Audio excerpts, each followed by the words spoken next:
Рәсәй студент хезмәт отряды әгъзалары кайда да үзләре белән гитара алалар.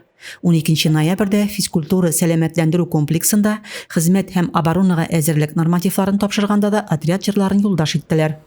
Алар 2018 елдан бирле ГТО нормаларын тапшыра. Без ел сайын яз һәм көз ГТО нормалары тапшырабыз. Моның белән күпме физик әзерлекле булуыбыз, хезмәт семестрында күп үскәнебезне билгелибез. Без студент хезмәт отряды әгъзаларының бердәм формалары бар. Кайда нинди күкрәк билгесе алсак та, шул исәптән ГТО билгеләрендә формага беркетәбез, ди Ростислав Аладышкин. Отрядта барлыгы 300-дән артык егет һәм кыз исәпләнә.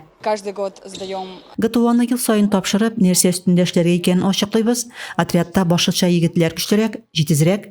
Алардан без кызларда калышмыйбыз, ди Ангелина Санникова. Шул рәвешле отряд әгъзалары комплексны тутырып йөгерде, озынлыкка сикерде, бөгелде, идәннән күтәрелде. ГТОның асылы да егет кызларның хезмәт һәм оборонага әзерлеген арттырудан гыйбарәт бит. Сәламәттән дә генә сәламәт акыл булуын онытмыйк. Рәзимә Кашапова, Илюя Казамарова, Татарстан хәбәрләре.